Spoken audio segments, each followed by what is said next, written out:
తండ్రి నామములో మీ అందరికీ వందనాలు తెలియజేస్తున్నాను. దేవుని సంగమా, మరి ఈరోజు వాక్య పరిచయలో దేవుడు అనుగ్రహించినటువంటి భాగ్యం బట్టి మన ప్రభువైన యేసుక్రీస్తు వారికే వందనాలు. అదేవిధంగా మన పాస్టర్ గారికి కూడా ధన్యవాదాలు తెలియజేస్తున్నాను.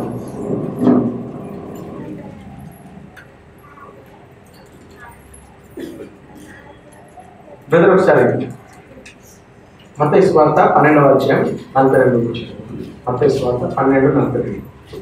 విమర్శ సమయమున దక్షిణ దేశపు రాణి ఈ తరము వారితో నిలువబడి వారి మీద నాగస్థాపన చేయను. ఆమె సొలొమోను జ్ఞానం వినుటకు భూమ్యాంతంలో నుండి వచ్చాను. ఇదిగో సొలొమోను కంటే గొప్పవాడు ఇక్కడ ఉన్నాడు. ప్రార్థన చేసుకున్నాం. మహోన్నతుడు సర్వశక్తిమంతుడు శ్రీ యేసు రాజా, వాక్యమైనటువంటి దేవాలయం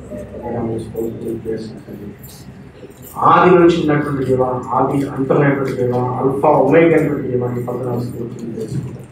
నా వాడనైన దేవాన్ని పొందనాల్సి నాయనా, ఈ యొక్క వాక్యం ప్రభావం ధ్యానించుకొచ్చినట్టుగా దయచేసి నాయన చాటిన మరుగుపరచడం ప్రార్థిస్తున్నాం ప్రభావ. నాకు జ్ఞానం లేదు ప్రభావ, నేను జ్ఞానవంతులను కాను. కేవలం యొక్క పరిశుద్ధాత్మ సహాయం దయచేసినట్టు తెలుసుకుంటాను. దయచేసి నాతో మాతో మాట్లాడి ఆయన నీ వాక్యాన్ని మాకు బోధించుకొని నా ప్రభువు నా రక్షకుడైన యేసు నామములో ప్రార్థించి వేడుకుంటున్నాను. దేవుని సంగమా, ఈ లేఖన భాగము మనకందరికీ తెలిసిన లేఖన భాగమే. యేసుక్రీస్తు ప్రభువు వారు అంటున్నారు,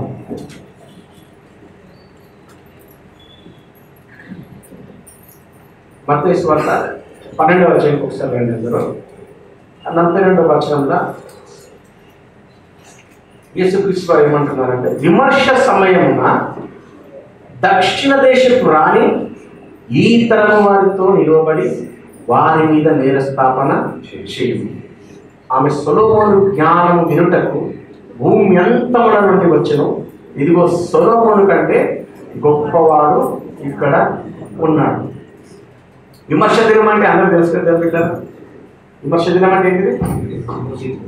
జడ్జిమెంట్ డే, గొప్ప తీర్పు దినం అన్నమాట.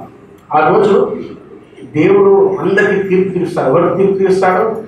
రక్షింపబడిన వ్యక్తులకు తీర్పు తీరుస్తాడు.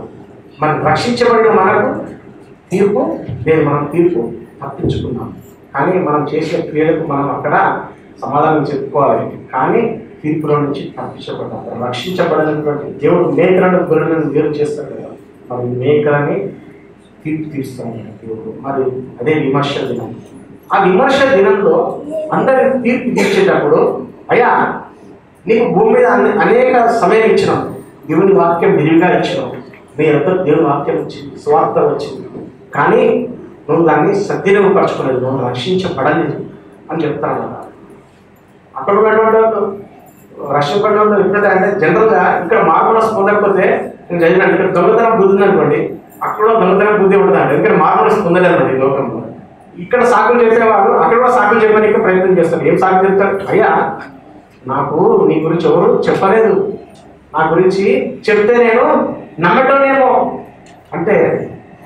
ఇక్కడ సువార్తికుడు అందరి వీధుల్లోకి వెళ్ళి సువార్త ప్రకటన చేసినప్పుడు యేసుక్రీస్తు ప్రభువు అంటారనమాట, ఎవరైనా ఏ ఊళ్ళైనా మీకు సువార్త ప్రకటించడానికి ఆ ఊళ్ళో అనుమతించకపోతే మీ కాలి మట్టిని అక్కడ దులిపేసేది. విమర్శ సమయంలో మట్టి వచ్చి సాక్ష్యం చెప్తాడు, జీవం లేని మట్టి కూడా వచ్చి సాక్ష్యం చెప్తాడు.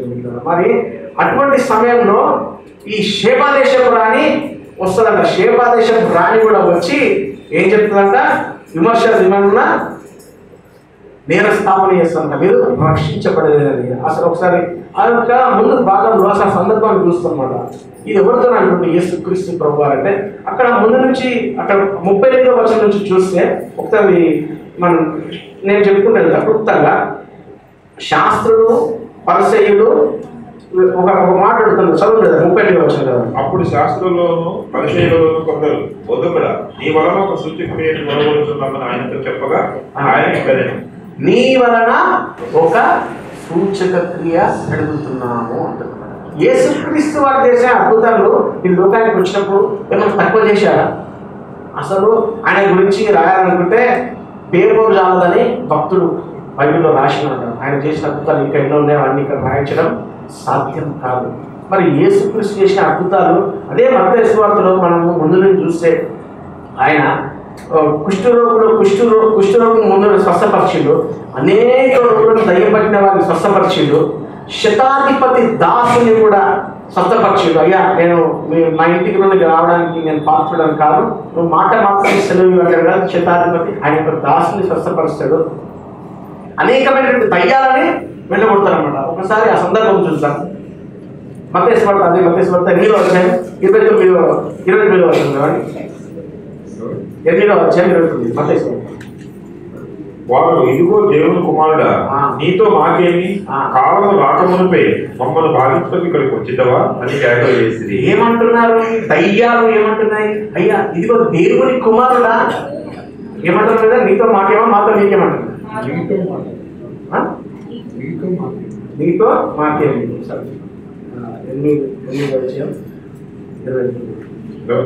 వారు ఇదిగో దేవుని కుమారుడా, నీతో మాకేమి, కాలము రాకమునిపై మమ్మల్ని బాధించడం ఇక్కడికి వచ్చిందవా అని కేకలు వేసింది. నీతో మాకేమి, ఇంకా మా టైం ఉన్నది.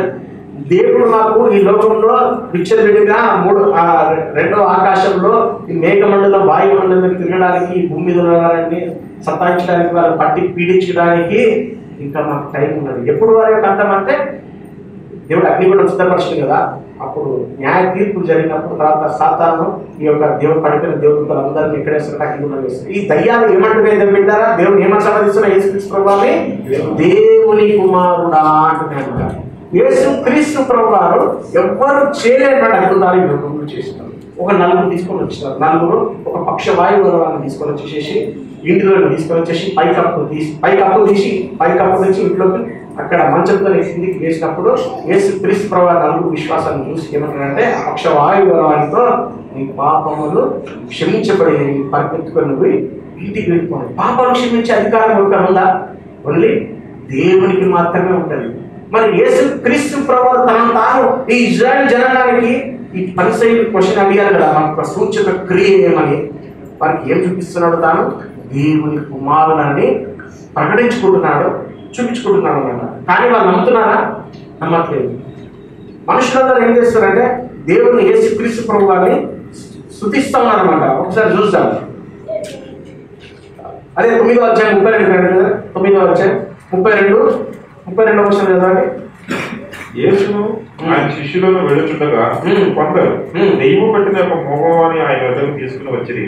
దెయ్యము వెళ్ళగొట్టబడిన తర్వాత ఆ మోగవాడు మాట్లాడగా జనసమూహములు ఆశ్చర్యపడి జనాలందరూ ఆశ్చర్యపడిపోతున్నారు. ఏమంటున్నారు వాళ్ళు? ఇశ్రాయేలులో ఎలాగో ఎన్నడూ కనబడలేదని చెప్పుకున్నారు. ఇశ్రాయేలులో ఎన్నడూ కూడా కనబడలేదని అన్నారు. తర్వాత అయితే పరిసయ్యులు వీళ్ళేమనుకుంటారు? పరిసయ్యులు శాస్త్రులు అందరూ ఏం చేస్తున్నారు? యేసుక్రీస్తు చేసిన గొప్ప అద్భుత కార్యాలను బట్టి అబ్బా ఈయన నిజంగా గొప్ప వ్యక్తి, ఈయన నిజంగా దేవుని కుమారుడే అని మనసుకొని అనుకుంటారు. ఇశ్రాయేలు ఎప్పుడు ఇట్లా జరగలేదు. పరిసయ్యులు శాస్త్రులు అనుకుంటారు. చూడండి. అయితే పరిసయ్యులు ఇతర దెయ్యముల అధిపతి వలన దెయ్యములను వెలగొట్టుచున్నాడని చెప్పింది. దయ్యముల అధిపతి ఎవడు? ఆ బయలుజుడు. ఆ బయలుజుడు వలన ఈ దయ్యాలను వెలగొడుతున్నా అంటున్నారు. కానీ పాజిటివ్ ఉందా రెస్పాన్స్? ఎన్ని చేసినా పాజిటివ్ రెస్పాన్స్ లేదు. మళ్ళీ ఇప్పుడు ఏమడుగుతుంది? యేసుక్రీస్తు దగ్గరికి వచ్చి నువ్వు దేవుని కుమారుడే అని అనడానికి మా ఒక సూచన చూపించారు. పాపాలు క్షమించే అధికారం కేవలం యేసుక్రీస్తు ప్రభువారికి ఉంది, దేవునికే ఉంది, తండ్రికి కుమారుడికి మాత్రమే ఉన్నది. మరి ఆయన పాపాలు క్షమిస్తున్నాడా లేదా? ఒకసారి విశ్రాంతి దినంలో ఏం జరుగుతుందో చూద్దాం. విశ్రాంతి దినంలో శిష్యులందరూ అక్కడ పొలంలో నడుస్తూ ఆ గిన్నెలు తెచ్చుకొని వెళ్తూ ఉంటారు కదా, గిన్నెలు తెచ్చుకొని తింటూ ఉంటారు. విశ్రాంతి దినంలో మీరు తినొద్దు కదా అని చెప్పినప్పుడు అప్పుడు యేసుక్రీస్తు ప్రభువారు ఏమంటారు ఒకసారి చూద్దాం. 12వ అధ్యాయం 8వ వచనం రండి. 12వ అధ్యాయం ముందు 6వ వచనం కదండి. దేవాలయం కంటే గొప్పవాడు ఇక్కడ ఉన్నాడని మీతో చెప్పుతున్నాను. అయితే 5వ వచనం నుంచి చదవండి. మరియు యాజకులు విశ్రాంతి దినమున దేవాలయంలో విశ్రాంతి దినమును ఉల్లంఘించి నిర్దోషులై ఉన్నారని మీరు ధర్మశాస్త్రం ముందు చదవలేదా? దేవాలయం కంటే గొప్పవాడు ఇక్కడ ఉన్నాడని మీతో చెప్తున్నాను. దేవాలయం కంటే గొప్పవాడు ఇక్కడ ఉన్నాడు. సొలొమోను కట్టించిన దేవాలయం ఎవరు ప్రపంచంలో కట్టించలేదు, చాలా అట్టి గొప్ప దేవాలయం కంటే గొప్పవాడినని యేసుక్రీస్తు వారు చెప్పుకుంటున్నారు. అదే 8వ వచనం కాదు, కాగా మనుష్య కుమారుడు విశ్రాంతి దినములకు ప్రభువునై ఉన్నాడు. విశ్రాంతి దినపు ప్రభు ఇవన్నీ ప్రకటించుకుంటున్నాడు కదా. ఎవరు చేయడానికి అద్భుతాలు చేస్తున్నాడు. ఇంకొక మాట చెప్తాడు, అది చూసాడు. లూకాసు వార్త 4వ అధ్యాయం 18-19. లూకాసు వార్త 4వ అధ్యాయం 18-19.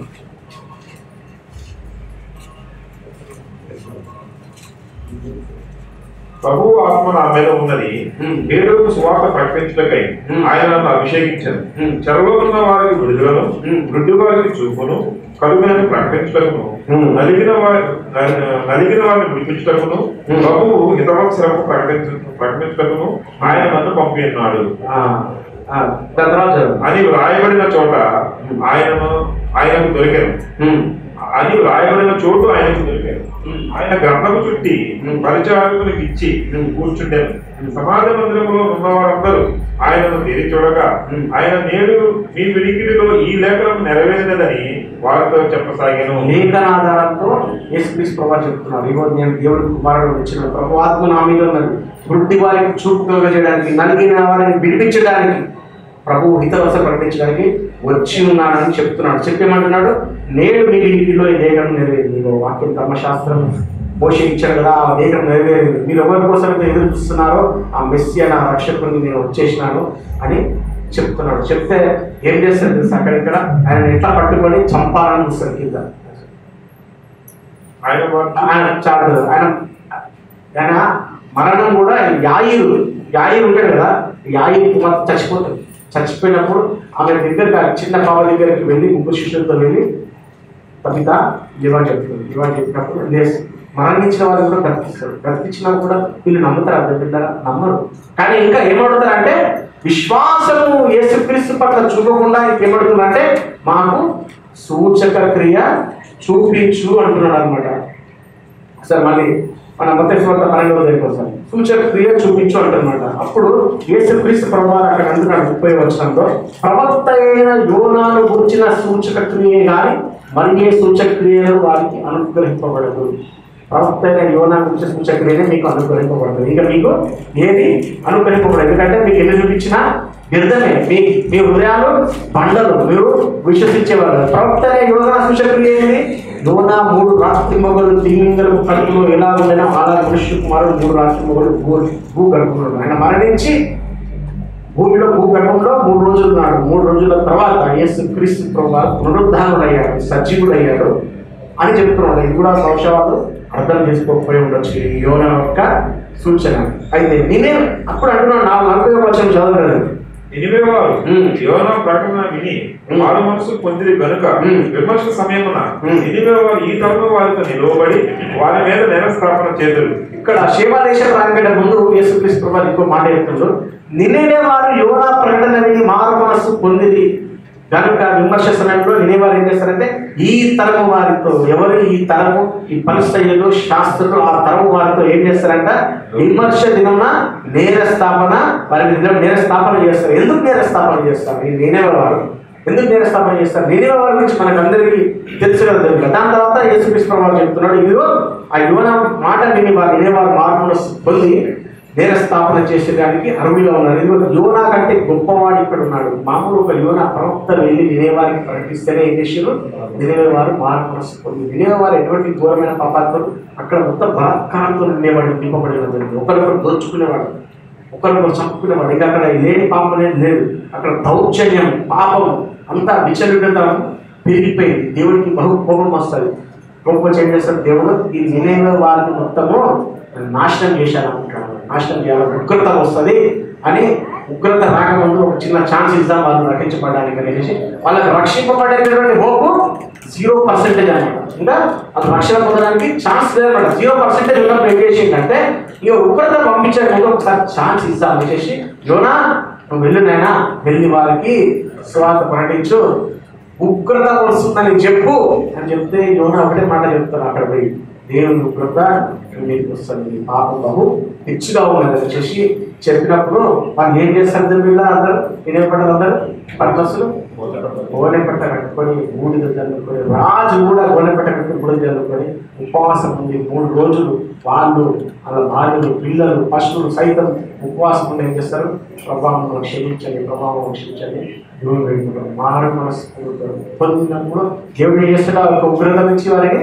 తప్పించేస్తాడు రక్షించేస్తాడు వాళ్ళు రక్షింపబడేటువంటి హోప్స్ 0% ఉండగా వాళ్ళు ఏం చేశారు రక్షింపబడ్డారు కాబట్టి ఏం చేస్తారు ఈ తరము వారితో చెప్తున్నారు మాకు ఒక మామూలు ఒక యోనా ఒక ప్రవక్త వచ్చి మాకు వచ్చి చెప్పింది ఆయన రక్షింపబడు అంటే మేము ఆయన నమ్మి దేవుడికి భయపడి మేము మార్పులు పొందాము కానీ ఈ తరం వారిని శాస్త్ర పరిచయంతో చెప్తారన్నమాట కానీ ఈ బండ ఉన్నాయా డైరెక్ట్ దేవుడే వచ్చింది ఆయన దగ్గరికి డైరెక్ట్ యోనా పంపించేటువంటి దేవుడే మీ దగ్గరికి వచ్చి సువార్త ప్రకటిస్తే మారమనసు పొందండి దేవుడి రాజ్యంలో చేరాడంటే మీరు ఆయనను విశ్వసించలేదయా మీరు నరకానికి వచ్చేసి కానీ విమర్శ దినమున వాళ్ళు వచ్చి నేరస్థాపన చేస్తారు మీరు నేరం చేసిండు మీరు పాపం చేసిండు సర్వశక్తిమంతుడైన దేవుడు మీ ముంగిట్లోకి వచ్చిండు మీ నివాసంలోకి వచ్చిండు కానీ మీరు ఆయనని అంగీకరించలేదు స్వీకరించలేదు రక్షణని చేతులారా మీరు త్రోసి పుచ్చేసుకున్నారయా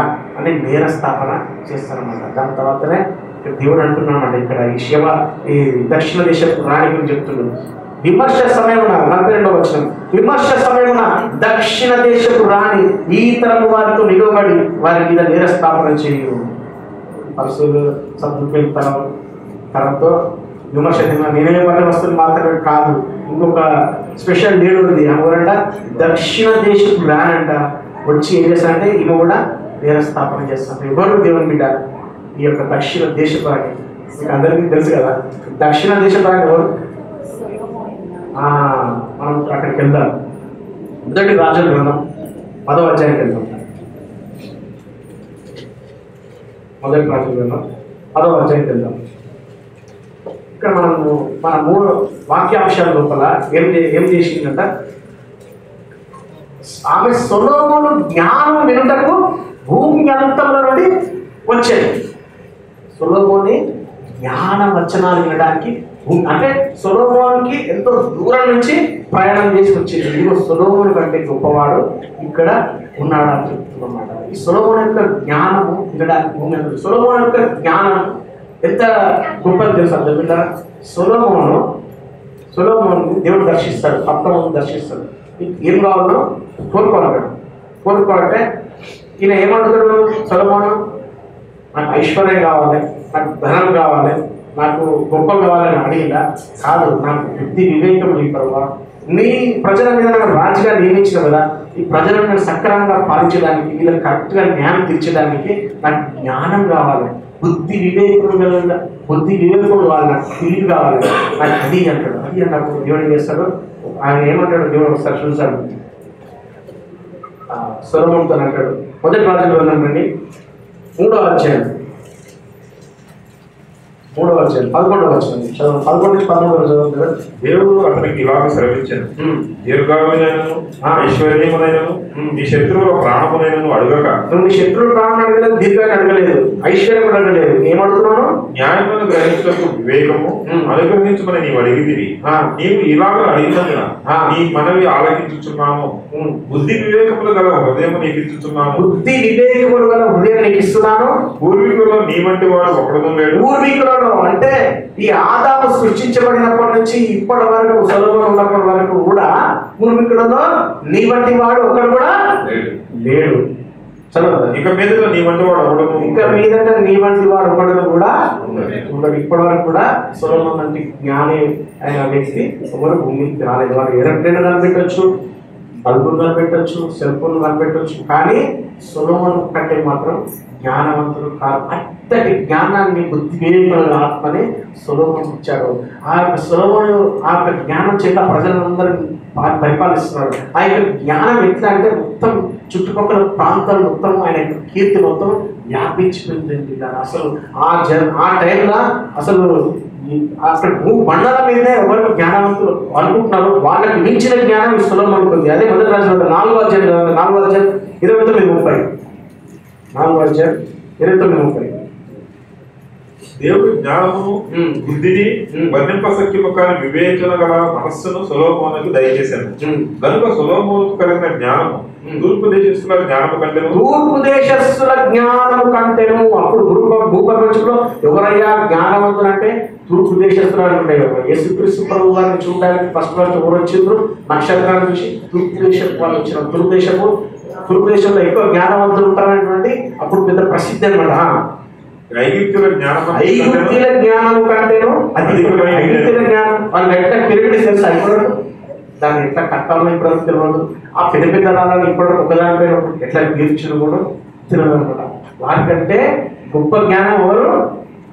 ఈ సొలొమోనుకు అనుగ్రహించబడ్డది. మరి ఆయన కీర్తి ప్రతిష్టలు ఎట్లా చుట్టుపక్కల వ్యాపించినాయో 34వ వచనం చదవండి. అతని జ్ఞానపు మాటలు తెలుసుకున్నట్టకై అతని జ్ఞానము గురించి వినిన భూపతులందరిలో నుండి జనులందరిలో నుండి మనుషులు సొలొమోను వద్దకు వచ్చింది. అతని జ్ఞానం తెలుసుకోనికి భూపతులలో నుండి అంటే చుట్టుపక్కల ఉండే రాజ్యాల రాజులు ఇది ఎవరి సొలొమోను రాజులు సైతం వచ్చేసి ఆయన దగ్గరికి వచ్చి జనులందరూ మనుషులు సొలొమోను వద్దకు వచ్చింది. అట్లా అందరూ వచ్చినారన్నమాట. అందరూ వచ్చి చూస్తున్నారు చుట్టుపక్కల. ఈయన కీర్తి మొత్తం వ్యాపించిపోయింది. ఎంతగా వ్యాపించిపోయిందంటే ఇప్పుడు ఈ దక్షిణ దేశ ప్రాణులు కదా. ఒకసారి 10వ వచనం చదవండి. మొదటి రాజుల గ్రంథం 10వ అధ్యాయం 1వ వచనం. షేబా దేశపు రాణి యెహోవా నామమును గూర్చి సొలొమోనుకు కలిగిన కీర్తిని గూర్చి విని పురాణము గల మాటల చేత అతన్ని శోధించుటకు వచ్చాను. షేబా దేశపు రాణి యెహోవా నామమును గురించి విన్నది. ఎట్లా విన్నది? యెహోవా నామం ఎట్లా వచ్చింది ఆమె దగ్గరికి అంటే ఈ సొలొమోను యొక్క జ్ఞానం బట్టి ఆయన యొక్క కీర్తి ప్రతిష్టలని చుట్టుపక్కల ప్రాంతాలని వ్యాప్తి చెందుతా ఉంటే చుట్టుపక్కల ఉన్న భూపతులందరూ ఈయన దర్శించిన జ్ఞానం చూస్తున్నారు. అట్లాగే చుట్టుపక్కల ఇంకా లాంగ్ డిస్టెన్స్ కూడా ఆయన కీర్తి వ్యాపించినప్పుడు ఈ షేబా దేశపు రాణి విన్నది సొలొమోను జ్ఞానం గురించి. సొలొమోను జ్ఞానానికి ఆయన దేవుని గురించి కూడా విన్నది. ఎవరు ఆధారము ఆయన గురించి దేవుడు సైన్యములను తెలుసుకునే చేసి విని ఏం చేసిందంటే గుడార్థముల మాటల చేత అతన్ని శోధించుటకై వచ్చింది.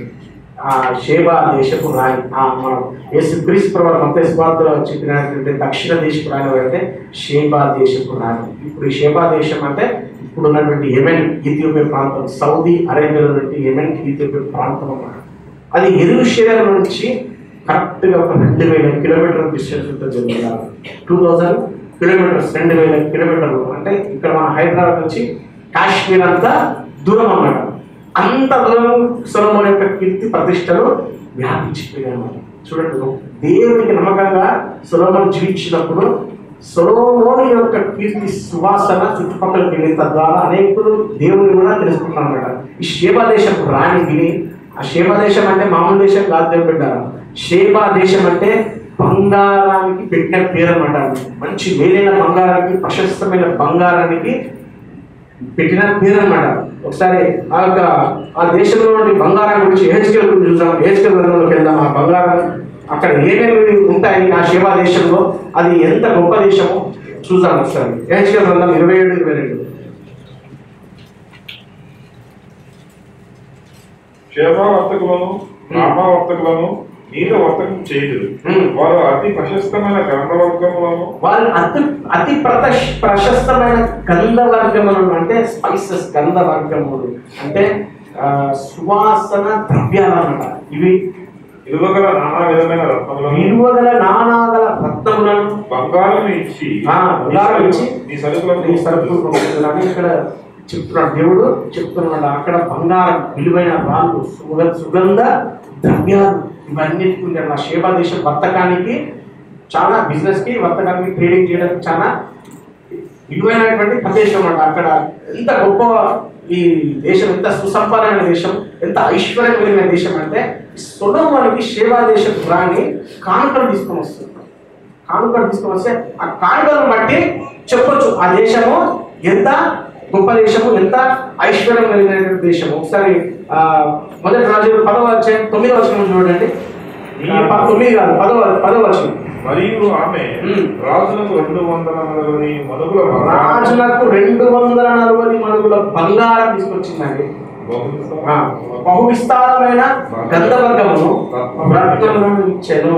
ఎట్లా తీసుకొని వచ్చిందంటే వీటన్నిటిని అక్కడ 2వ వచనం చదవండి. ఆమె గొప్ప పరివారముతో గంధవర్గమును విస్తారమైన బంగారమును రత్నములను ఒంటెల మీద ఎక్కించుకుని ఒంటెల మీద ఎక్కించుకొని వచ్చింది. 240 మనువులు అంటే ఎంత దేవుడు బిడ్డారా? 200 మనువుల బంగారం. కరెక్ట్. ఇంగ్లీష్ బైబిల్ 200 మనువులు, తెలుగు బైబిల్ 240 మనువులు. ఇంగ్లీష్ బైబిల్లో కరెక్ట్ దాని 120 టాలెంట్స్ అని రాయబడింది అనమాట. ఒక టాలెంట్ ఎంత తెలుసా దేవుడు బిడ్డారా? 75 పౌండ్స్ అన్నమాట. 120 into 75 pounds, 9,000 pounds. మొత్తం 4,082 kgs. 4,082 kgs. 4 అంచనా ప్రకారం ఆ సమయంలో సొలొమోను తెచ్చినటువంటి బంగారం అప్పుడు కొలతలను బట్టి చూస్తే అది 4.5 టన్నుల బంగారం. 4,000 వేసుకున్నాం. 4,000 కిలోలు బంగారం. ఇంకా అతి విస్తారమైన గంధ సువాసన అన్ని తీసుకొచ్చి రత్నాలు అన్ని ఒంటెల మీద పెట్టుకొని అక్కడ 2000 కిలోమీటర్స్ నుంచి షెబా దేశపు రాని సొలొమోను దగ్గరికి వచ్చింది. ఎందుకు వచ్చింది సొలొమోను దగ్గరికి? ఆయన యొక్క జ్ఞాన వచనాలని వినడానికి.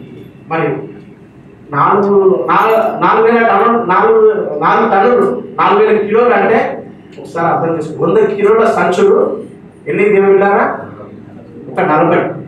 100 కిలోల సంచులు 40 అన్నమాట. అక్కడ చిన్న సంచులు వేసినారు. ఎన్ని ఒంటెల మీద వేయాలి అవన్నీ? ఈ అతి విస్తారమైన సుగంధ ద్రవ్యాలు రత్నాలన్నీ ఎన్ని మూటలు కట్టింది? గొప్ప పరివారంతో వచ్చిందంట. మరి ఆమె ఎంత గొప్ప దేశము. మరి ఆమె ఇచ్చిన కానుకైన ఏంటంటే మరి ఆ రాజ్యంలో ఇంకెంత ఐశ్వర్యం ఉంటుందో ఆలోచిస్తుంది. మన దగ్గర మనకు అక్కడ గిఫ్ట్ ఇవ్వకపోతాం కదా దేవుడు పిల్లలు. మన దగ్గర గిఫ్ట్ ఇవ్వకపోతే మన దగ్గర జేబులు ఇచ్చి గిఫ్ట్ ఇచ్చేస్తామా? మన ఇంట్లో నుంచి కొంత భాగము ఇస్తాం. అట్లాగే శేబదేశం కొంచెం ఇంట్లో తీసుకొని వచ్చి మరి ఇంకా ఆమె దగ్గర కిరీటంలో బంగారం ఉన్నది, ఇంకెంత ఐశ్వర్యం ఉందో చూడండి. అంటే ఈ శేబా దేశము గొప్ప దేశం, ధనవంతమైన దేశం. దానికి ఈమె మహారాణి కాదు. ఇప్పుడు ఇంత గొప్ప రాణి, ఇంత గొప్ప దేశం నుంచి ఇంత ఈ జ్ఞానం వచ్చిన వినడానికి ఆసక్తి ఎవరైనా జనరల్ గొప్పవారు ఉంటారు. మనమే అనుకున్నాం ఒకసారి సిచ్యుయేషన్. మనం చాలా ధనికులం అండి. ఇక్కడ ఒక జ్ఞానం వచ్చి వినడానికి ఇక్కడ కాశ్మీర్ అంత దూరం మనం పోతాం. అక్కడ ఎవరో వ్యక్తున్నాడంట జ్ఞానం వచ్చిన చెప్తున్నాడు. ఇంకా నాకు తెలియదు ఆయన, నేను అన్ని రాలని శివదేశంలో ఆయన ఎవరు అన్ని రాలు. వాళ్ళ దేశంలో ఎవరిని ఆరాధిస్తారంటే సూర్యుడిని ఆరాధిస్తారన్నమాట. ఇంకా విగ్రహాలను ఆరాధిస్తారన్నమాట. యెహోవా నామమే తెలియదు. సొలొమోను యొక్క కీర్తి ప్రతిష్టలు ఇట్లా వ్యాప్తి చెందగానే ఇప్పుడు జ్ఞానం వచ్చినది. మనమైతే వెళ్తాం. మన దగ్గర ఫుల్ డబ్బు ఉన్నది, ఆస్తి ఉంది, ఐశ్వర్యం ఉన్నది, కింద సేవకులు ఉన్నారు, సైన్యం ఉన్నది, అందరూ ఉన్నారు. ఎందుకు జీవితం మనకు అవసరమే లేదంటే ఈ లోకంలో ధనం దగ్గరికి వెళ్ళి సువార్త ప్రకటిస్తే నాకు అవసరం లేదండి, నాకు దేవుడే అవసరం లేదండి. యేసుక్రీస్తు ప్రభువు దగ్గరికి ఒక యవ్వనస్తుడైనటువంటి ధనవంతుడు వస్తాడు. వచ్చి ఏమన్నాడంటే, అయ్యా రక్షణ పొందుటకు నేను ఏం చేయాలి? నిత్యం జీవం పొందుతానంటే నువ్వు ధర్మశాస్త్రాన్ని పాటించు, దేవుడిచ్చి నాట్యం పాటించాడు. అయ్యా నేను చిన్నప్పటి నుంచి పాటిస్తున్నాను అంటే అయితే నేను ఒక పని చేయాలి. ఏం పని చేయాలి? మీ దగ్గర డబ్బాంతా తీసుకొని వదిలిపెట్టేసేసి రా నన్ను ఫాలో వస్తాడు. అంటే ఆ యువనస్తుడు దసరా పడుకుంటూ వెళ్తాడు. అప్పుడు యేసుక్రీస్తు ప్రభువు ఒక మాట అంటాడు, ధనవంతులు పరలోక రాజ్యంలో ప్రవేశించే కంటే సూర్య బెంచులో ఉంటే అంటే ఈ ధనవంతులు పరలోక రాజ్యం చేయాలంటే చాలా కష్టం.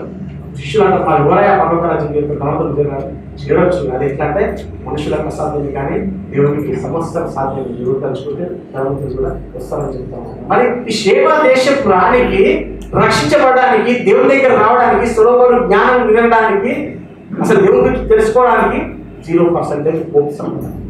0% హోప్స్. ఇప్పుడు దూర ప్రాంతంలో భూమి అంతరం నుంచి సొలొమోను జ్ఞానం వినడానికి వచ్చిందని చెప్తున్నమాట. సొలొమోనుకి 2000 కిలోమీటర్ల దూరం ఉన్నది. అసలు సొలొమోను దగ్గర రావడానికే ఇంకా రక్షించబడడానికి చాలా స్కోప్ చాలా తక్కువ. అటువంటి స్థితి ఏం చేసింది అంటే ఆమె రక్షించబడతారని తెలియదు, ఆమె ఇక్కడికి వచ్చినాక ఏం జరుగుతుందో తెలియదు. కానీ ఒక్కటే సొలొమోను జ్ఞానం వచ్చి నేను కూడా వెళ్ళాలి. ఆ సొలొమోను యొక్క జ్ఞానాన్ని నేను చూడాలి. అందరూ వీళ్ళు రాజులు చూస్తారు, నేను కూడా చూడాలని ఒక ఆసక్తి ఉంది. ఆ జ్ఞానం వచ్చిన వినాలి. నేను ఒక దేవుడిని ఆరాధిస్తున్నాను, నాకు ఇంత జ్ఞానం ఉంది. ఈమె జ్ఞానం ఉందా? అసలు ఈ శివదేశంలో దేవుడి జ్ఞానం ఉందా? జ్ఞానం ఉందా? ఎట్లా ఉంది? ఎట్లా చెప్తున్నారు? ఉందా విశేషం? సొలొమోను లాంటి మహాజ్ఞానే వచ్చి ఏం చేస్తుంది? గుడార్థములు గల ప్రశ్నలు వేస్తుందన్నమాట. గుడార్థములు అంటే పొడుగు ప్రశ్నలు లాంటివి. మనకు వాక్య గ్రంథంలో రాయడానికి సామెతలు లాంటివి అనమాట. సామెతల్లో మీద ఒక మాట ఉంటుంది, దాని యొక్క అంతర్భాగం, దాని యొక్క గుడార్థం ఇంకొకటి సామెతలు లాంటివి. మనం చిన్నప్పటి నుంచి అనేక సామెతలు ఇంటర్ చూస్తున్నాం కదా. అతను నాకు పైన చెప్పాడు లోపల గుడాలు అట్లాంటి సామెతలు లాంటి పసిల్స్ లాంటి బ్రిటిల్స్ లాంటివి అనేకము ఈమె అడుగుతుంది అనమాట. మరి ఎంత జ్ఞానం ఉంటే ఆమెకు ఆసక్తి ఉంది చూడండి. ఆమె జ్ఞానవంతురాలే. నాకెందుకు నేను జ్ఞానవంతురాలే అంటే అనుకున్న లోక జ్ఞానం, దైవ జ్ఞానం లేదు. నాకెందుకు నేను సొంత దగ్గర వెళ్ళాలి, నాకు అవసరం కదా ఇక్కడ కూర్చున్నాను ఇక్కడే అనుకోలేదు. కానీ ఎట్లయినా వెళ్ళాలి, అని కలవాలి, జ్ఞానాన్ని నేను చూడాలి అనేసి వెళ్ళి ఏం చేస్తుందంటే అక్కడ అదే మొదటి వాచనంలో గుడార్థముల మాటల చేత అతన్ని శోధించేటువంటి టెస్ట్ చేస్తుంది. సొలొమోన్నే టెస్ట్ చేసేటువంటి జ్ఞానం ఉంది. అంటే సొలొమోన్ కంటే జ్ఞానవంతుడు కాదు కానీ కొంచెం తక్కువన్నది టెస్ట్ చేస్తుందన్నమాట. టెస్ట్ చేసినప్పుడు అప్పుడు సొలొమోన్ గారు ఏం చేస్తుండో చూడండి ఒకసారి. ఆమె 3వ వచనంలో ఆమె వేసిన ప్రశ్నలన్నిటికీ సొలొమోను ప్రత్యుత్తరము చెప్పాను. ఆమె వేసిన ప్రశ్నలే సొలొమోను ప్రత్యుత్తరం చెప్పిండా చెప్పలేదా? సొలొమోను ఎంత జ్ఞానవంతుడు మీకు అందరికి ఇక్కడ సండే స్కూల్ పిల్లలకు అందరికి తెలుసు. ఎట్లా తెలుసు? 2 వేశ్యలు ఉంటారు. సొలొమోను రాజ్య పరిపాలన చేసినప్పుడు ఆ వేశ్యలకు 2 చిన్న పిల్లలు పుడతారు. చంటి పాపం పుట్టినప్పుడు ఒక ఆమె పడుకున్నప్పుడు ఆ పిల్లనే పడుకుంటారు. ఆ పిల్ల చచ్చిపోయిన 2 ఒకటే గృహంలో ఉంటారు. 2 వేశ్యలు. అప్పుడు ఏం చేస్తారు? ఇంకొక పిల్లాడు ఉంటాడు. ఆ పిల్లాడు తెచ్చుకుంటుంది. ఈ చచ్చిపోయిన తల్లి, ఆ చచ్చిపోయిన చిన్న పాప ఆ తల్లి చేస్తే ఆ పిల్లని తెచ్చుకుని ఏం చేస్తారు? ఆమె పెట్టుకుంటారు. కొద్దిగా వేసరికి అరే నా పిల్లని ఆమె చచ్చిపోయిన పిల్లని ఆమె దగ్గర పెడతారు. అరే నా పిల్లని ఈ పిల్లని తీసుకోవడం నా పాప నువ్వు దొంగిలించావు అని చెప్తే 2 తగువ వెళ్ళిపోతారు. సొలొమోన్ దగ్గరికి వెళ్తారు. సొలొమోన్ దగ్గరికి వెళ్ళి అయ్యా రాజా, ఇక్కడ ఈ ఘటన జరిగింది, నా పాపని ఆమె తీసుకొని ఏం చేస్తుంది? తన పాప అంటున్నది నా పాప నాకు ఇప్పించదు. ఆమె ఏమంటుంది? అట్లా కాదు, నా పాపని ఆమె తీసుకున్నది, చచ్చిపోయిన పాప తన పాపని అంటుంది. ఇలా ఒరిజినల్ ఒక ఉన్నది, ఒరిజినల్ తల్లి, డూప్లికేట్ తల్లి ఒక ఉన్నది. ఇద్దరు ఏమంటారు? ఒక పసిపాపం కట్టుకునేసేసి నా పాపనే అంటారు. ఇప్పుడు చెప్పండి మీరేం తీర్పు చేస్తారు? ఎవరి పాప ఎట్లా తీరుస్తారు? మనమే సొలొమోను అంటున్నాం సార్, ఎట్లా తీర్పు తీస్తారు? నేను పెట్టారు ఇద్దరు అంటారు. ఆడలకు మనకు కన్నులు రావడానికి చాలా ఈజీ. అయ్యో సొలొమోను అని బొట్టు కూడా రావచ్చు. ఇద్దరు ఇప్పుడు ఎట్లా ముందు పట్టాలి? ఒరిజినల్ తల్లి చెప్పండి ఎట్లా గుర్తుపడతారు? మనం ఇప్పుడు ఈ జనరేషన్లో గుర్తుపట్టవచ్చు. నాకు డిఎన్ఏ టెస్ట్ చేస్తాను, అసలు తల్లి ఎవరో తెలుస్తారు, అసలు తండ్రి ఎవరో తెలుస్తారు అంటారు అన్నమాట. కొన్ని సంవత్సరాలు గడిచిపోయినా సరే ఆ పిల్లోడికి తండ్రికి డిఎన్ఏ టెస్ట్ చేస్తే కదా అసలు బండారం బట్టలేదు. కానీ ఇక్కడ మరి ఆ టైంలో మరి ఇవన్నీ టెక్నాలజీ అంతా లేదు. మరి ఎట్లా గుర్తుపట్టింది పెట్టారా?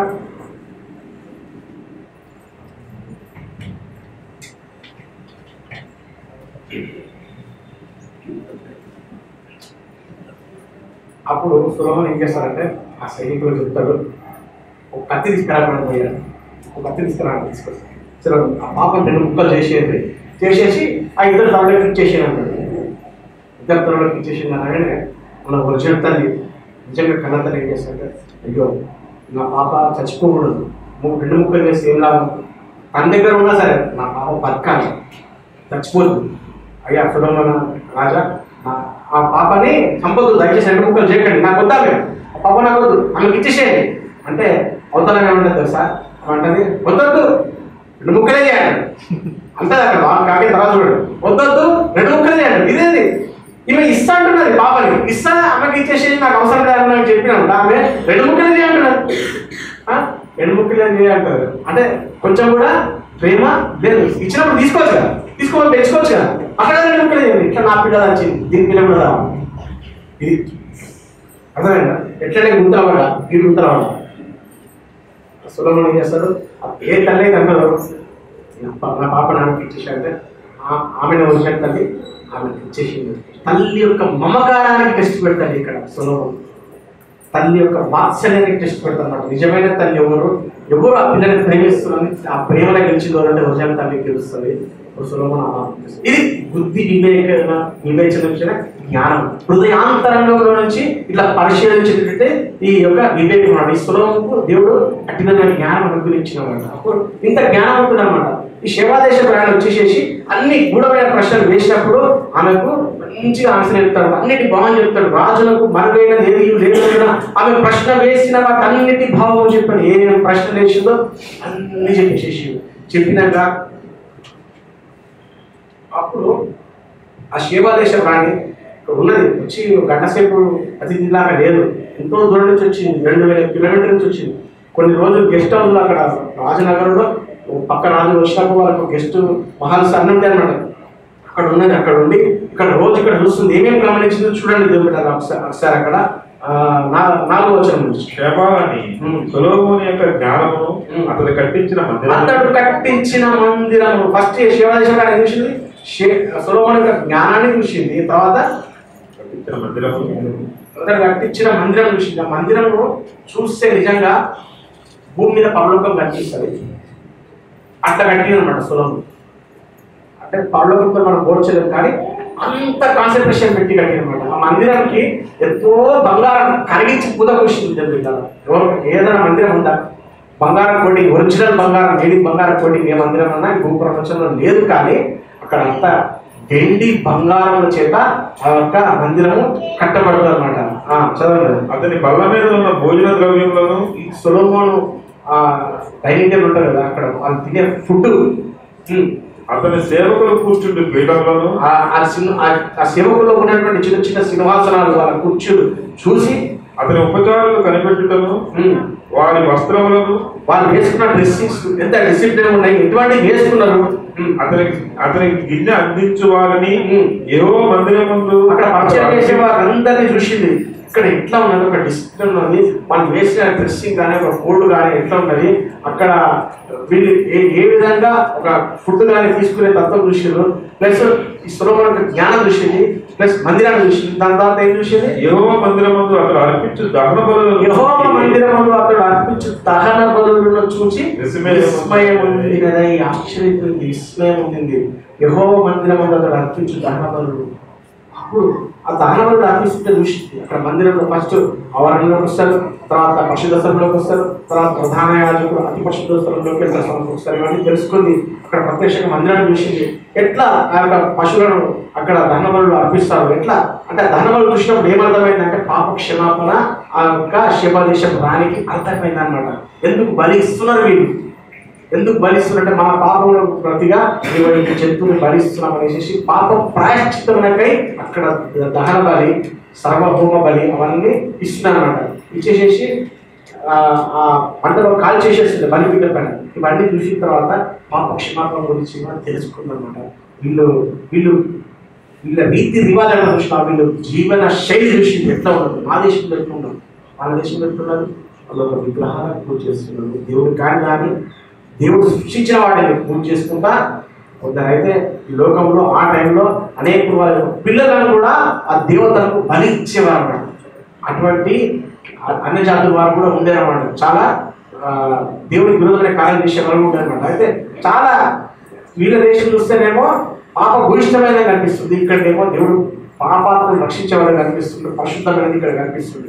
కాబట్టి ఇవన్నీ చూసిన తర్వాత ఇప్పుడు ఏం కలిగిందంటే సైన్యంలో కలిగిన యెహోవా పైన విశ్వాసం కలిగిందంటే అప్పుడు ఈ జ్ఞానాన్ని చూసి ఏమంటుందంటే ఈ సొలొమోనుతో ఏమంటుందంటే ఈ కార్యములను గురించి జ్ఞానమును గురించి నా దేశముందు నేను వినిన మాట నిజమే. నా దేశంలో నేను విన్నా, నీకు జ్ఞానం గురించి విన్నా నిజమే, కానీ అయినను నేను వచ్చి కన్నులారా చూడక కొనుకు ఆ మాటలు నమ్మక ఏంటిని. నేను నమ్మలేదంట. ఆమె అక్కడ దూరం నుంచి ఉన్నది 2000 కిలోమీటర్స్ అక్కడ ఉన్నది, నమ్మలేదంట. నిజమా కాదా నేను టెస్ట్ చేస్తాను అనేసి వచ్చింది. టెస్ట్ చేసినాక చెప్తుంది సొలొమోను. దీంట్లో ఏం కనిపిస్తుంది పిల్లారా, అలాంటి యథార్థంగా కనిపిస్తుంది, యథార్థంగా మాట్లాడుతుంది. నేను నమ్మలేదయ్యా, నేను నమ్మలేదు. నీ గురించి నేను విన్నా, నీ కీర్తి గురించి విన్నా, నీ జ్ఞానం గురించి విన్నా, కానీ నేను నమ్మలేదు. నేను వచ్చి తెలుసుకోవాలని అనుకున్నాను, ఉన్న దానిలో సగమైన నాకు చెప్పబడలేదని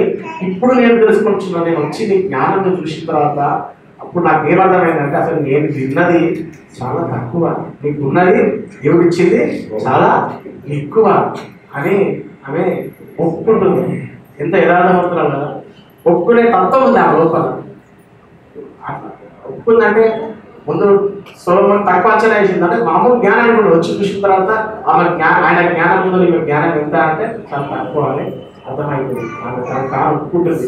నీ దేవుడు గొప్పవాడు, నీకు ఇచ్చినటువంటి జ్ఞానము గొప్పదనే ఆమెకు అర్థమవుతుంది. చదవలేదు నీ జ్ఞానము నీ భాగ్యము నేను వినిన దాని బహుగా ఉంచున్నాయి.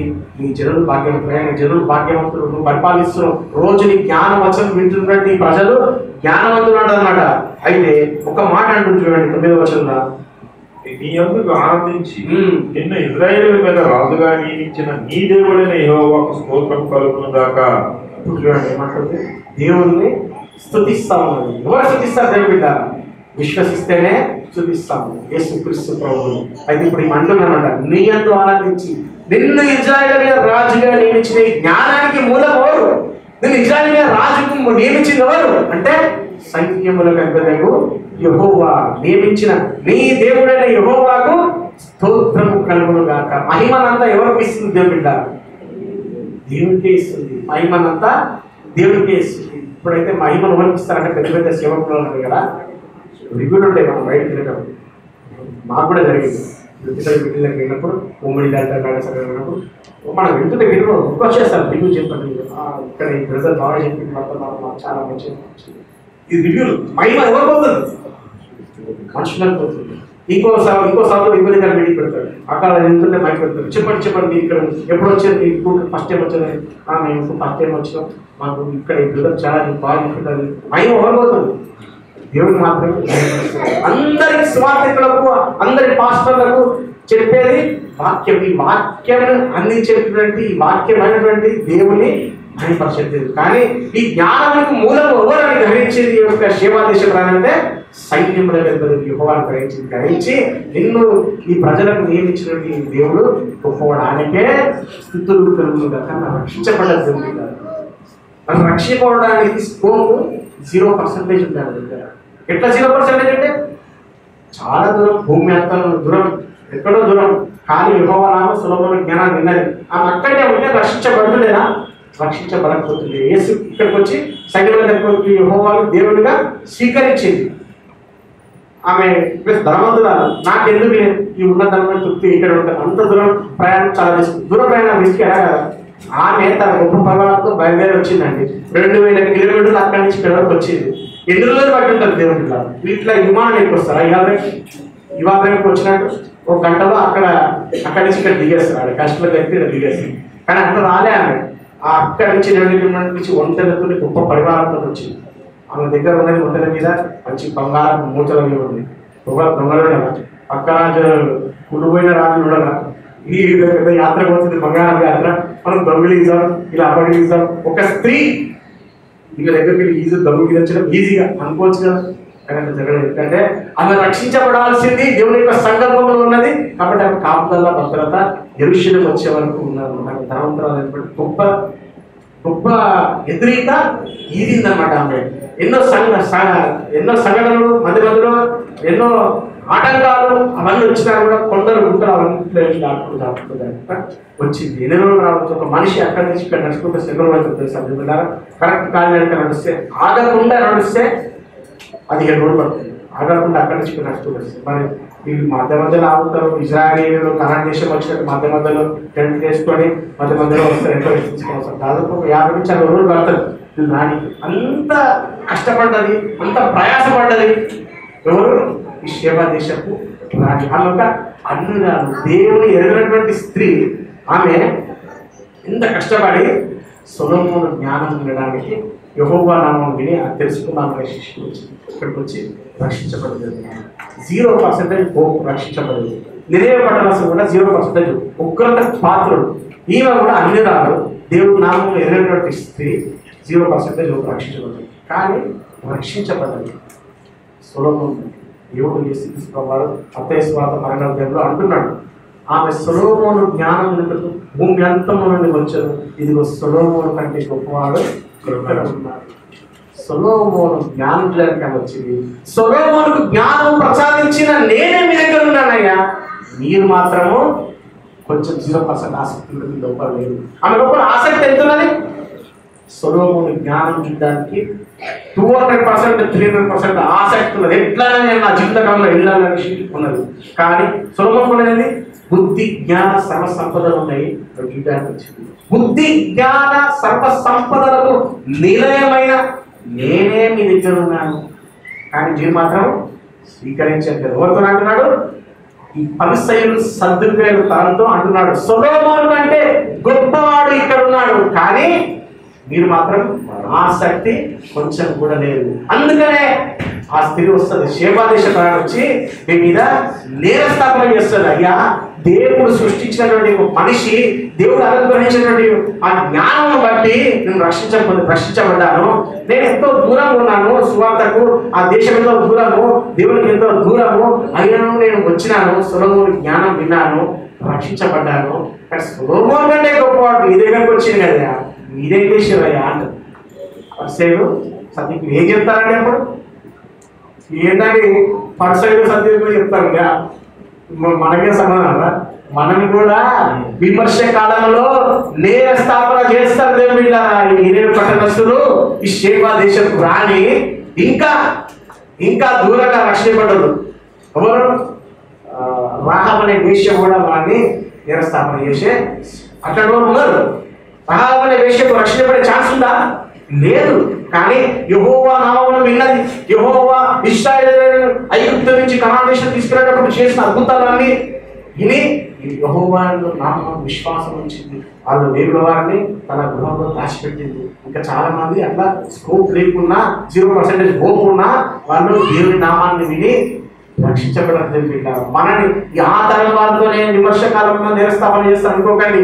మన తరం వారి పైన కూడా ఆ శేబాదేశపు రాణి, నినివే పట్టణస్తులు, ఇంకా చాలా మంది చాలా దేవుడికి దూరంగా ఉన్న స్థితిలో వచ్చి రక్షించబడ్డవాళ్ళు వచ్చి నిరస్థాపన చేస్తారు.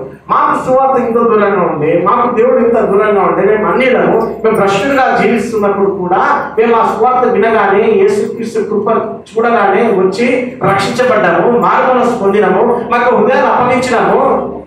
మీరెందుకయ్యా రక్షించబడలేదు అంటారు. ఎవరిని అంటారు? రక్షించబడినటువంటి వ్యక్తి విమర్శ సమయం జడ్జిమెంట్ డే రోజు రక్షించబడిన వ్యక్తి అక్కడ ఉంటాడు. అప్పుడు అంటారు తెలుగుతారు, మరి మనం ఏ గుంపులో ఉన్నాం? మనము అసలు రక్షించబడితే ఇంకోటి తెలుసా, మనమే ఒకరికి విమర్శ చేయొచ్చు, మనమే ఒకరి మీద నేరస్థాపన చేయొచ్చు. ఈ నినివే పట్టణస్తులు ఎవరు? ఈ శేబాదేశపు ఇద్దరు అన్యులు. అసలు చూసుకోవాలంటే ఈ యూదులు ఎవరు? ఇశ్రాయేలు జనాంగం ఎవరు? దేవుని యొక్క జనాంగం. ఈ దేవుని యొక్క జనాంగాన్ని తీర్పు తీర్చేటువంటి అధికారం ఉందా వీళ్ళకి? ఉందా? వీళ్ళ అన్యులు అయినా తీర్పు అధికారం తీర్పు తీర్చేది. ఒకసారి చూసాం, 1 కొరింథీయులకు 6:2 చూడండి. పరిశుద్ధులు లోకమునకు తీర్పు తీర్చుదురు కానీ తీర్చుదురని తెలుసరా? చదవండి. పరిశుద్ధులు లోకమునకు తీర్పు తీర్చుదురని తెలుసరా? పరిశుద్ధులు లోకమునకు తీర్పు తీర్చుదురని మీరు తెలుసరా? పరిశుద్ధుల వరకు వెళ్ళారా? పరిశుద్ధుల వారు రక్షించబడిన ప్రతి ఒక్కరు పరిశుద్ధులు. ఇప్పుడు మనం పరిశుద్ధులమైనాం. ఇంతకుముందు పాపాత్ములము, ఇప్పుడు యేసు రక్తం ద్వారా కడగబడి మనం ఇప్పుడు పరిశుద్ధులుగా మారినాం. ఇప్పుడు వాళ్ళు ఏం చేశారంట? లోకమునకు తీర్పు తీస్తారు. లోకమును మనం ఎప్పుడు తీర్పు తీస్తాం? ఆ జడ్జిమెంట్ రోజునప్పుడు మనం కూడా తీర్పు తీర్చే వారికి ఉంటాం. చదవలేదు దాని తర్వాత. మీ వలన లోకమునకు తీర్పు జరగవలసి ఉండగా మిక్కిలి అల్పమైన సంగతులను గురించి తీర్పు తీర్చుటకు మీకు యోగ్యత లేదా? దాని తర్వాత మనము దేవదూతలకు తీర్పు తీర్చుదని దేవదూతలు కూడా తీర్పు తీర్చేవారు జీవన సంబంధమైన మనం దేవదూతలు కూడా తీర్పు తీర్చమాట. దేవదూతలలో కూడా లోపాలు ఉన్నాయని దేవుడు చెప్తున్నాడు కీర్తన గ్రంథంలో. దేవదూతలు కూడా లోపాలు చూస్తున్నాడు చేసి. మరి అనేకమైన దేవదూతలే కదా ఈ ఆకాశ మండలంలో మొత్తం మధ్యాకాశంలో ఉన్నాయి. పడిపోయిన దేవదూతల సమానంగా ఉంది కదా. అనేకమైనటువంటి దేవదూతలకు కూడా తీర్పు తీర్చేటటువంటి అర్హత ఎవరికి ఉన్నది? పరిశుద్ధులకు ఉన్నది. ఇప్పుడు మనం ఎవరం అంటే పరిశుద్ధులం. ఇప్పుడు ఆ దేవుని జనాంగమైనటువంటి ఇశ్రాయేలు యూదులకు కూడా తీర్పు తీర్చే అధికారం మనకి ఎక్కడ వచ్చింది? ఎలా వచ్చిందంటే యేసుక్రీస్తు రక్తం ద్వారా మనకు వచ్చింది. యేసుక్రీస్తు మన పరిశుద్ధులుగా చేసింది. కాబట్టి ఇప్పుడు మనం ఎవరం అంటే మనం కూడా ఇజ్రాయేలుతో సమానం అయిపోయినామా? అయిపోయినామా? ఒకసారి చూసాం. ఎఫ్సీ రాసిన పత్రిక 3వ అధ్యాయం వచ్చింది. ఎఫ్సీ 3:6.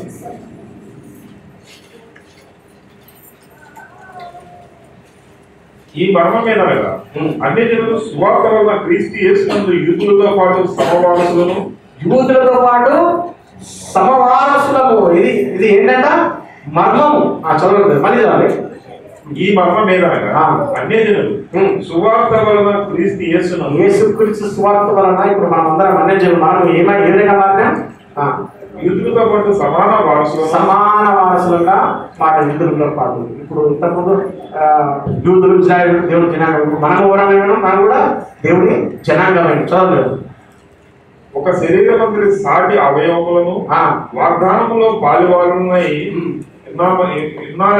విన్నారనిన్నదియే. ఒక శరీరంలో ఎంత భాగాలు అవయవాలు ఉంటాయో అట్లే యూదులు మనమంతా ఒక శరీరంలో భాగాలు అయిపోయినట్టు తీర్చే అధికారం మనకు ఇచ్చేసింది.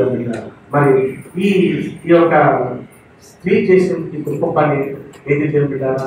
సొలొమోను యొక్క జ్ఞానం వినడానికి భూమి అంతంలో నుంచి వచ్చింది దేవుడారా.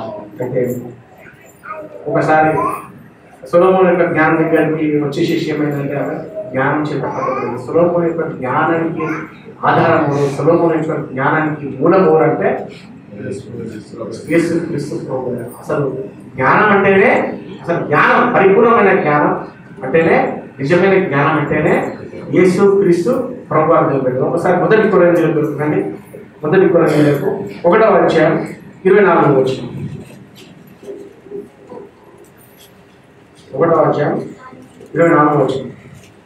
ఆయన యూదులకు ఆటంకముగాను అన్ని జనులకు వెరితనముగాను ఉన్నాడు కానీ యూదులకేమి గ్రీసు దేశస్తులకేమి పిలువబడిన వారికి క్రీస్తు దేవుని శక్తి. యేసుక్రీస్తు ఏ విధంగా అంటే దేవుని యొక్క శక్తి, దేవుని జ్ఞానమై ఉన్నాడు. దేవుని జ్ఞానం అయ్యేవారంటే యేసుక్రీస్తు ప్రభువు. ఈ సొలొమోను జ్ఞానానికి మూలము అంటే దేవుని జ్ఞానమైనటువంటి యేసుక్రీస్తు ప్రభువు అన్నమాట. సామెతల గ్రంథం 2 ఒకసారి 8వ అధ్యాయం 17వ వచనం. ఈ స్త్రీ షేబా దేశపు రాణి ఎంతో దూరం నుంచి జ్ఞానాన్ని వెతుకుతుంది. జ్ఞానం అంటే ఏంటి? ఇంకా దానికి నానార్థం తీయాలంటే జ్ఞానం అంటే ఏంటంటే సత్యం తెలుగుతారా, నిజమైనది ఏది, సత్యం ఏది. ఇక్కడ నేను జీవిస్తున్నాను, ఈ లోకంలో నేను ఆచరిస్తున్నాను, నేను పాలిస్తున్నాను, నేను పాటిస్తున్నాను. నా జ్ఞానం ఏంటి? నాది సరైనదా? వాళ్ళ జ్ఞానం సరైనదా? ఆ జ్ఞానం ఎటువంటిది? అది నిజంగా నేను ఆరాధించిన దేవుడు గొప్పవాడా, ఇక్కడ ఉన్నటువంటి దేవుడు గొప్పవాడా? ఏది సత్యము? సత్యాన్ని తెలుసుకోవడానికి వచ్చిందన్నమాట. చదవండి ఒకసారి సామెతల గ్రంథం 8:17. నన్ను ప్రేమించు వారిని నేను ప్రేమించుతున్నాను, నన్ను జాగ్రత్తగా వెలుగు వాళ్ళు నన్ను కనుగొందురు. ఎవరు అంటున్నారు అంటే ఈ జ్ఞానం అంటున్నది తెలుస్తారా? సామెతల మొదటి వచనంలో ఏమన్నారంటే జ్ఞానము ఘోషించుచున్నది, వివేచన తన స్వరమును వినిపించుచున్నది. ఆ జ్ఞానము ఏమంటున్నది అంటే నన్ను ప్రేమించు వారిని నేను ప్రేమించుచున్నాను, నన్ను జాగ్రత్తగా వెతుకువారు నన్ను షేబా దేశపు రాణి జ్ఞానాన్ని ప్రేమించింది, సత్యాన్ని తెలుసుకోవాలని చేసి వెతికింది కాబట్టి సొలొమోను దగ్గరికి వచ్చింది. ఆ జ్ఞానం చూసి ఏమైంది? ఇప్పుడు వాళ్ళు కనుక్కున్నారు, జ్ఞానాన్ని కనుక్కున్నారు. జ్ఞానం అంటే ఎవరు? ఇంతకుముందు చూసాం కదా, దేవుడి యొక్క జ్ఞానమై ఉన్నాడని. యేసుక్రీస్తు ప్రభు వారే ఆ జ్ఞానాన్ని కనుగొన్నది. ఇప్పుడు ఆ జ్ఞానం ఏం చేస్తారు దేవుడు పెట్టారు ఒక మనిషిని తెలుసా? చూద్దాం. 8వ అధ్యాయం 35వ వచనం చూడండి, అందరూ చూడండి. 8వ అధ్యాయం 35వ వచనం, సామెతలు 8:35. నన్ను కనుగొనువాడు జీవమును కనుగొనును, యెహోవా కటాక్షము వానికి కలుగును. ఆ జ్ఞానమే మాట్లాడుతుంది ఇక్కడ. అంటే యేసుక్రీస్తు ప్రభువు మాట్లాడుతుంది. ఏమంటారు? నన్ను కనుగొనువాడు జీవమును కనుగొనను, యెహోవా కటాక్షం వానికి కలుగును. జ్ఞానాన్ని వెతికి జ్ఞానం దగ్గరికి వస్తే, సత్యాన్ని తెలుసుకొని ఉంటే ఏం దొరుకుతుంది అంటే జీవాన్ని కనుగొంటాడు. యెహోవా కటాక్షాన్ని వానికి ఉంటుంది. మరి జీవము నేనే మార్గము సత్యమును జీవమునై ఉన్నాను. జ్ఞానాన్ని వెతికినప్పుడు ఆ జ్ఞానం దగ్గరికి వచ్చాడు. జ్ఞానాన్ని కనుక్కుంటే అప్పుడు జీవం ఆటోమేటిక్గా వస్తుంది. ఈనాడు సత్యాన్ని వెతకట్లేదు జరుగుతారు. లోకంలో నుండి ప్రపంచ ప్రజలు సత్యాన్ని వెతకట్లేదు, జ్ఞానాన్ని వెతకట్లేదు. వెతికితే ఏమవుతుందంటే యేసుక్రీస్తు ప్రభువు దగ్గరకు వస్తారు, రక్షించబడతారు. ఎందుకంటే ఈ వాక్యము సత్యం, ఈ వాక్యంలోని జ్ఞానం ఉన్నది. ఇందులో మాత్రమే కరెక్ట్ ఉన్నది, 100% కరెక్ట్ ఉన్నది. వేరే ఈ లోకంలో వేరే ఇతరత్ర గ్రంథాల్లో ఏ దాంట్లో కరెక్ట్నెస్ లేదు. అక్కడ దాంట్లోనే అక్కడ పాపం కనిపిస్తూ ఉంటుంది అనమాట. ఇది మాత్రమే పరిశుద్ధ గ్రంథము, ఇక్కడ జ్ఞానం ఉన్నది. ఈ జ్ఞానం మనం ఏం చేస్తామంటే నిత్య జీవం మనకు అనుగ్రహిస్తుంది. జ్ఞానం అంటే యేసుక్రీస్తు ప్రభువు జ్ఞానం పెట్టినప్పుడు యేసుక్రీస్తు ప్రభువు దొరుకుతాడు, మనకు నిత్య జీవము దొరుకుతుంది. ఆ షేబా దేశపు రాణి ఎంత ధన్యరాలు కదా, ఆమె జ్ఞానాన్ని వెతుకుతూ సొలొమోను దగ్గరికి వచ్చిండు, రక్షించబడ్డది. అయితే ఇప్పుడు యేసుక్రీస్తు ప్రభువు అంటున్నాడు ఈ పరిశీలన సభ్యులతో, ఆ సొలొమోను కంటే గొప్పవాడిని ఇక్కడ ఉన్నాను, ఆ యోనా కంటే గొప్పగా నేను ఇక్కడున్నాను, మీరు మాత్రం చూపుల లేకుండా చెప్తున్నారు. వినట్లేదు. కన్నులు లేని వారు చూచుకుని అవుతారు, ఈ కన్నులు వారు గుడ్డివారు అవుతారనే వాక్యం నెరవేరింది అన్నట్టు ఈ యొక్క తన సొంత ప్రజలు ఆయన తన స్వకీయుల దగ్గరికి వచ్చారు, ఆయన స్వకీయులను అంగీకరించలేదు. రాయబడ్డారు. నిజమైన వెలుగు వచ్చారు, లోకంలోకి వచ్చి ప్రతి మనుషులు ఇచ్చుకాయ ఆయన జీవం ఉన్నాయని చెప్తారు. ఆయన స్వకీయులు మాత్రం వినట్లేదు, ఆయన దురదర్శకులు కలిగి ఉంటారు. అందుకనే యేసుక్రీస్తు ప్రభావం ఒక మాట అంటున్న దేవుడు పెట్టాలి. సరే చూడండి, మత్తయి సువార్త 23వ అధ్యాయం 37వ వచనం, 23వ అధ్యాయం 37వ వచనం. నీతిమంతులైన 23:37 మత్తయి సువార్త. యెరూషలేమా యెరూషలేమా, ప్రవక్తలను చంపుతూ నీ యొద్దకు పంపబడిన వారిని రాళ్లతో కొట్టుచును. ప్రవక్తలను పంపిస్తే మీరు ప్రవక్తలను చంపుతున్నారు. ఇప్పుడు కూడా ప్రవక్తలను చంపుతలేరా? సత్యాన్ని ప్రకటించే వారికి దారి కాచి రోడ్డు మీద బయట ఎదుగుతుంటే చంపేస్తున్నారు. అతను ఏం చేస్తున్నాడంటే సువార్త ప్రకటించినటువంటి వ్యక్తి, సత్యం చెప్పినటువంటి వ్యక్తి దేవునికి మాకు చెప్పడానికి వస్తాడా, మాకు వ్యతిరేకంగా కూడా విశేషి చదువుతున్నారు. దేవుని దాసులను చదవలేదు. నీ యొద్దకు పంపబడిన వారిని రాళ్లతో కొట్టుచును ఉండుదానా, కోడి తన పిల్లలను రెక్కల క్రింద గలాలకు చేర్చుకును, అలాగే నేను నీ పిల్లలను ఎన్నో పనులు చేర్చుకోవాలి. ఎన్నోసార్లు ముఖ్యపడుతున్నా, ఎన్నోసార్లు నేను సహనం వహిస్తున్నా, నిన్ను కూడా కోడి తన పిల్లల్ని ఏ విధంగా రక్షించాలని తన రెక్కల క్రింద దాచుకోవాలని చూస్తున్నాను. నేను నిన్ను కూడా అట్లా చూస్తున్నా, కానీ మీరు వాళ్ళకపోతే మీరు ఎన్నో అద్భుతాలు చేసిన, ఎవరు చూడండి అద్భుతాలు చేసిన, కానీ మీ హృదయాలు కఠినమైపోయినాయి, బండలైపోయినాయి. మీరు ఇంకా సూచన అడుగుతున్నారు. మీకు ఆ యోనా సూచన మీకు అనుకరింపబడుతుంది. ఆ నినివే పట్టణస్థుడు షేబా దేశపు రాణి వచ్చి మిమ్మల్ని తీర్పు దినానా మీరు నేరస్థాపన చేస్తుంది అని చెప్తున్నారు. ఆ తరమే కాదు బిడ్డ, మన తరానికి కూడా దేవుడు చెప్తున్నారు అన్నమాట. ఇంకా యేసుక్రీస్తు ప్రభువును ఎవరైతే విశ్వసించారో, ఇంకా దేవునికి దూరంగా ఉన్నారు, వారి తమ హృదయాన్ని ఖచ్చితంగా యేసుక్రీస్తు ప్రభు వారికి అప్పగించాల్సిన దేవుడు. అప్పగించకపోతే మాత్రం ఎవరెవరో వచ్చి మనం విమర్శ చేస్తారు. ఎవరో అట్టడుగున నుండి రక్షించబడినటువంటి వ్యక్తులు వచ్చి చేసి మాకు 0% పోకుండా అయినా దేవుడు మేము రక్షించబడ్డాము, మీరెందుకు రక్షించబడేది వేరే స్థాపన చేస్తారు. కాబట్టి మనం రక్షించబడితే మనం ఇతరులకు తీర్పు తీర్చే వారంగా ఉంటాం, మనం పరిశుద్ధులమై చేసి ఇంతకు చేయనట్టుగా. కానీ రక్షించబడకపోతే మాత్రం మనలో కూడా తీర్పు తీర్చేవారు. తరుణమిదే తెలుగు హృదయం, మరణము ఎప్పుడు ఎరుగము. తరుణమిదే తెలుగు హృదయం, మరణము ఎప్పుడు ఎరుగము. నీ హృదయమే యేసుకు హృదయం, నీ హృదయమే యేసుకు హృదయం.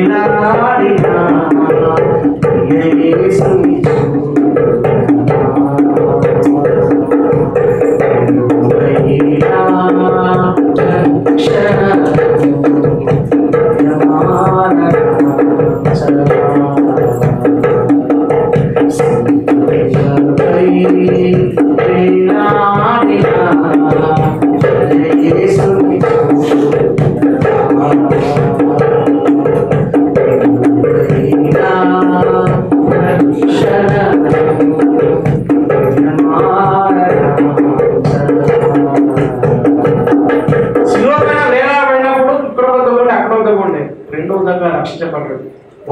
రక్షించబడడానికి 0% ఆ దొంగలు వచ్చి మన మీద నిరస్థాపన చేయొచ్చు, రక్షించబడదు. కాబట్టి దేవుని ద్వారా వాక్యం అనే జ్ఞానం దగ్గరికి రండి. అందరూ ప్రభువైన యేసుక్రీస్తును చెప్పిన విధంగా వాక్యాన్ని గైకొని జీవించండి. ఇంకా ఎవరైనా యేసుక్రీస్తును తమ సొంత రక్షకునిగా అంగీకరించకపోతే వాళ్ళు దయచేసి మన ప్రభువైన యేసుక్రీస్తును స్వీకరించి ఆత్మరక్షణ, ప్రాణరక్షణ, నరకం నుంచి విమోచన పొందాలని మన ప్రభువైన యేసుక్రీస్తు పేరున మనందరినీ గట్టిగా అనుకుంటున్నాం. దేవుడి యొక్క వాక్య భాగాన్ని దీవించింది కాక ఆమేన్.